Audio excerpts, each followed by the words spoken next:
All right, let's see how quickly I can make a simple beat on this 1010Music Blackbox. I am a complete noob to this, but I've been getting a better understanding of it. Had a little finger injury, so I can't play my primary instruments, the guitar and the bass, but I can still program drums and I can still play my janky one-handed keyboard. So been doing a lot more electronic based music production, and it's a lot more fun than I used to think it was. So here we go. I'm gonna load up the pads right now.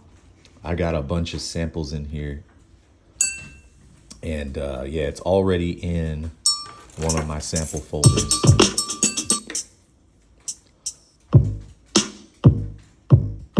I like that second kick because it's a little heavier.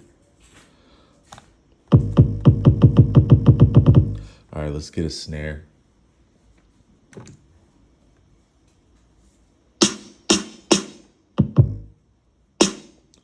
Pick number 3, because to me, that sounds the best with the kick that I chose. Yep. All right, let's add in some hi-hats.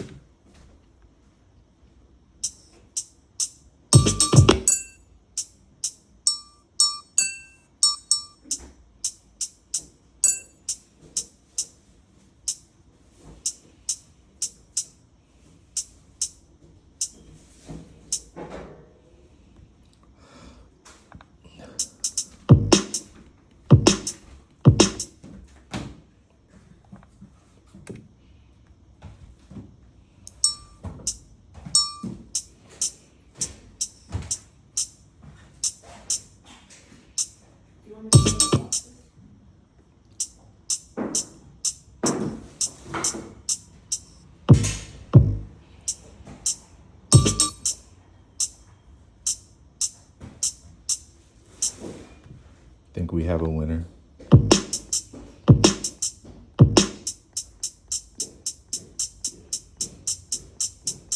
All right, a couple of, maybe a bell, maybe a couple of perks.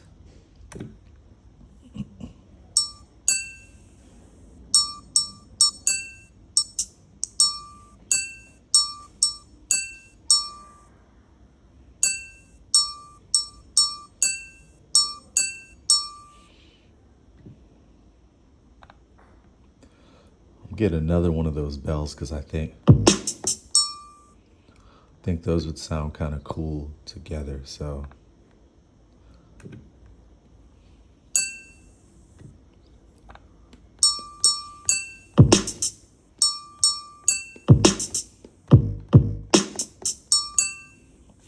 all right.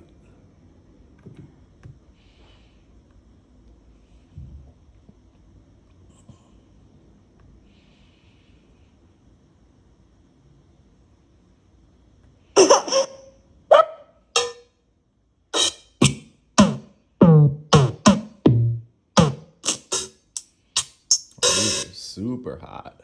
I don't think these will mix with what I got going on. So,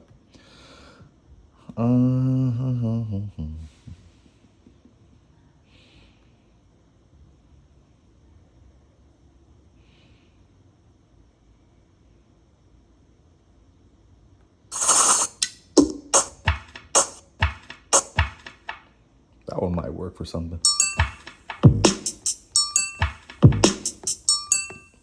All right, I think I got enough. So I'm gonna start with a sequence. And the way that I've been working with this thing is that I put all of the drums on different sequences. So I'll have one for the kick, I'll have one for the snare, I'll have one for the cymbals, and then I'll have them for the individual perks so that I can kind of pan them if I like to. And this just works because this device currently, at least as far as May 29th of 2023, there's no way to export stems. So you have to resample everything in order to get it out into a DAW.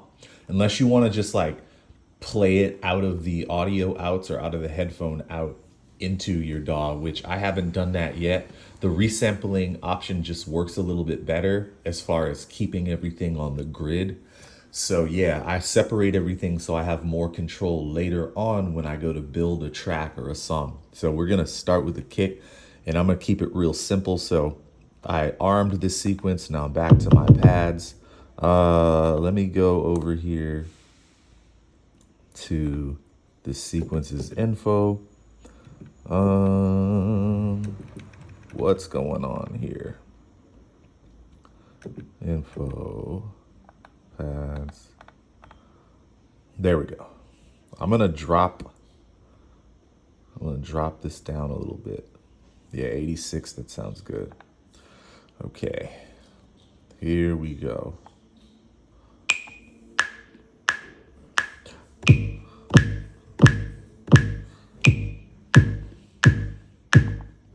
All right, so we got our 4 on the floor kick pattern. Arm another sequence. Now I'm gonna set up the snare. So here we go.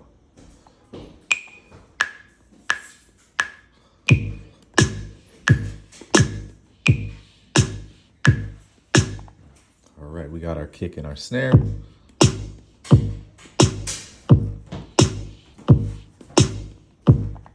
Set up another sequence.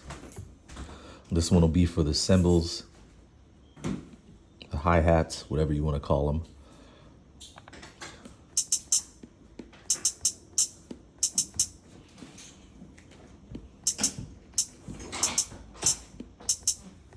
Cool. Let's practice.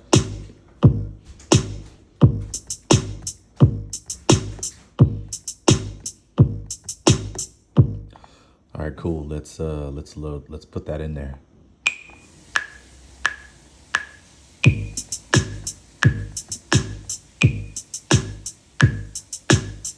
All right, we're good with that.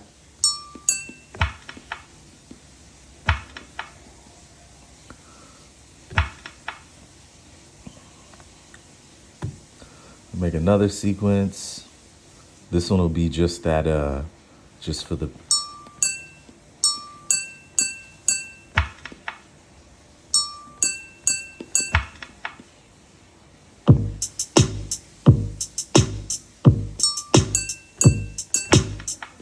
cool. Let's put that in there now.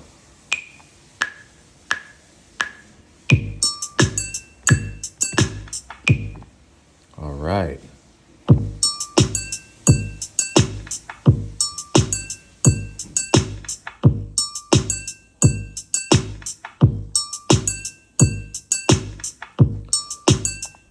So I like setting up everything up this way because later on, if I want to start sketching out the idea in the black box, I can set everything up this way, and then I can add in a bass. I can add in some synth samples, and then I can just kind of play around with this as far as the songwriting goes, and I can arm everything in this little jam format, which I find super useful. I never made music this way before.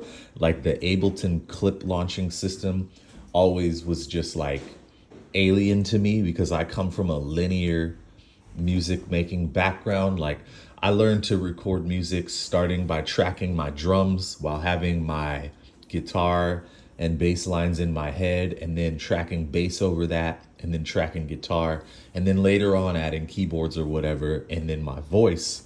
So this is a completely new workflow for me, and I'm enjoying it. This injury was kind of a blessing in disguise, but let's show you what I mean when I jam. So I'm gonna make sure everything is off, and I'm gonna start with just my kick. So here we go.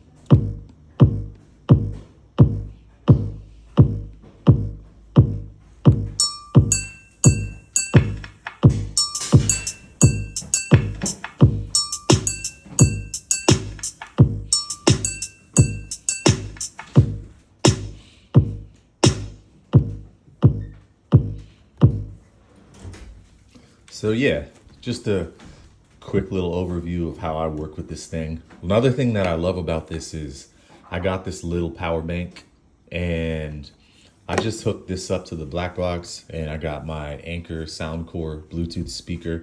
I haven't plugged the black box into an actual wall outlet once.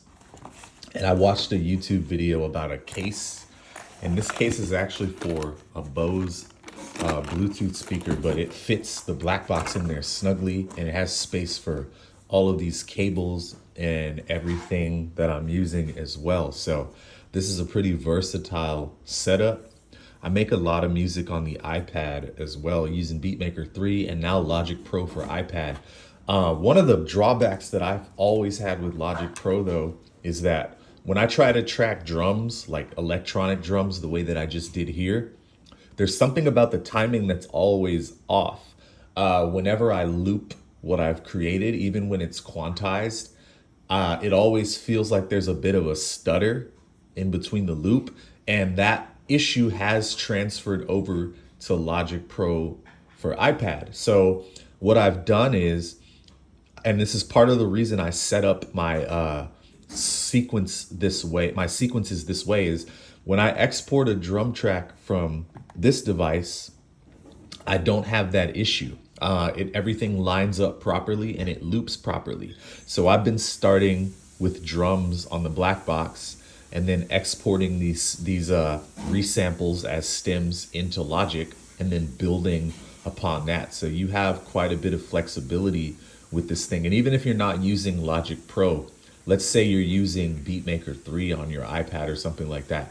Beatmaker 3 is plagued with issues once you start layering too many tracks. And, you know, there's issues where your MIDI sequences won't trigger and all sorts of things like that. And I find that you have less of those issues when you use less of the memory. Even though I have an M1 iPad Pro and it's perfectly capable, I've been able to build tracks with like 20 tracks on my iPad using Logic Pro for iPad and not have any issues. But with Beatmaker 3, for some reason, there are issues. And I don't think that there are issues with the hardware. They have to be software issues, because Logic Pro for iPad is a much more powerful program and I'm not experiencing the same issues. But when I export drum tracks from here and then import them as audio files, so I'm using less MIDI, I tend to not get those triggering issues. So yeah, I just wanted to share this workflow as a newbie to the black box and just what I've been doing with it. I hope that this helps some of you guys. And maybe I'll make another video about how I'm getting these stems out of here. But actually, I found this trick from another YouTube video, which should be pretty easy for you guys to find. And I really prefer not to step on his methods, because it was very valuable for me to find that from him. So I like to show him some respect. But yeah, thanks for watching.